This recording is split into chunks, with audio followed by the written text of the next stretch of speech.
Normalement, quand j'ai commencé, on travaillait avec des produits très nocifs, mais très efficaces. Alors, le problème, c'est que maintenant, on a des produits moins nocifs, mais pas efficaces. Et par exemple, on avait une commode comme ça, elle était décapée en, on va dire, en 2 heures, avec des produits assez corrosifs, mais c'était impeccable. Maintenant, on peut y passer, si on utilise des trucs qui font maintenant, on peut y passer 2 jours et c'est un peu dégueulasse à la fin. Donc, il faut nettoyer après. Et ça a un coût énorme de passer 2 jours à décaper. Au lieu de 2 heures, c'est pas pareil. Et puis, on utilise très régulièrement moi, j'utilise peu, mais des acides. On utilisait du triclo, je les vois là-haut, de l'acétone. On décolorait les bois à l'acide nitrique avec comment ça s'appelle le truc là qu'on a en pharmacie, j'ai oublié ça, pour désinfecter aussi. L'alcool? Non, enfin je sais plus comment, à 30 volumes, 100 volumes. L'éther. Bon, Mercure. J'en ai dans la pharmacie. Donc voilà, on avait des produits vachement assez... Oui, mais qui étaient nuisibles à la santé aussi. Absolument. Surtout qu'on travaillait sans masque, sans rien. Sans gants, qui rentrent dans la peau.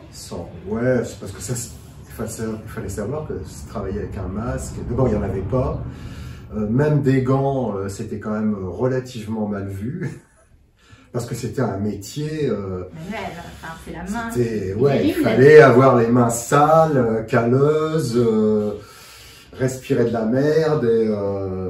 Bon, et puis, c'était un milieu difficile. Les gens étaient très mal payés, travaillaient beaucoup. Ne serait-ce que le vernis au tampon, on respire quand même de l'alcool.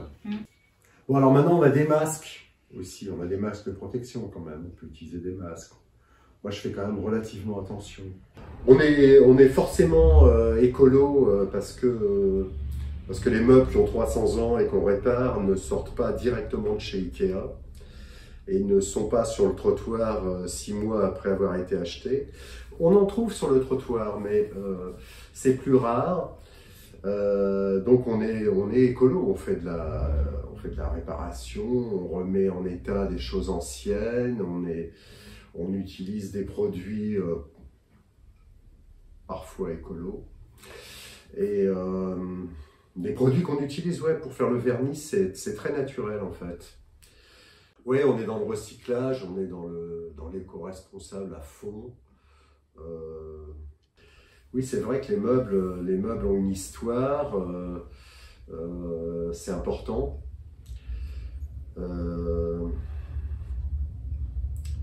Je ne sais plus quel est le poète qui disait objet inanimé, avez-vous donc une âme? Et donc c'est vrai, il y a une âme dans les meubles anciens.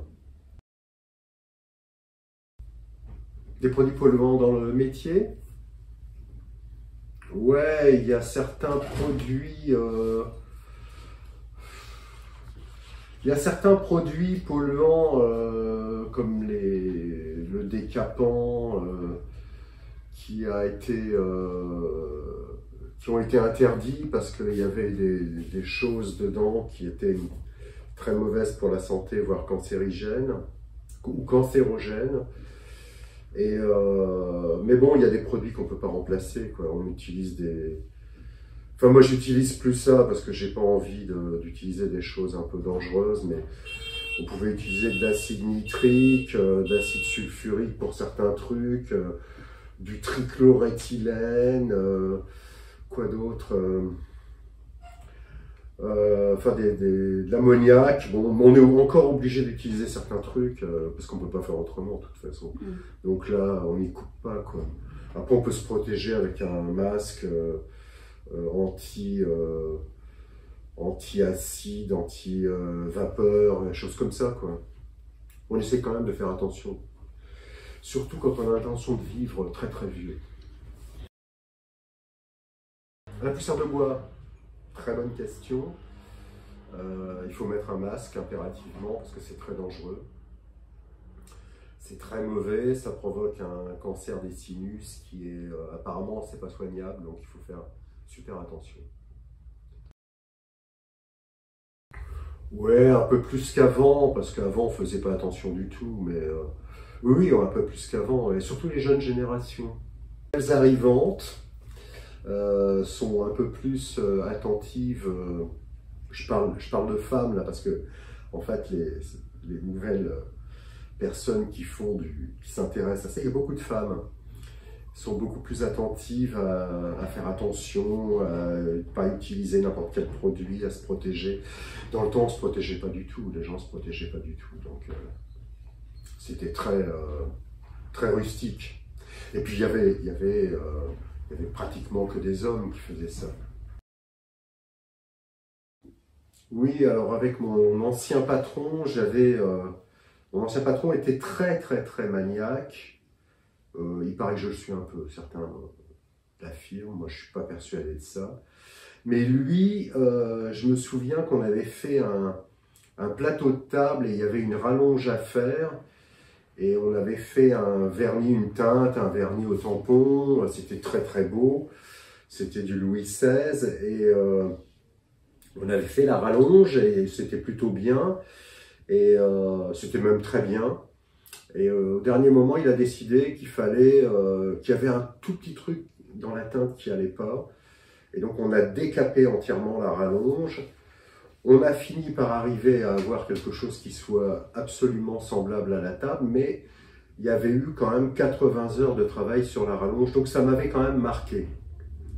Ce qui a été un début de friction entre nous.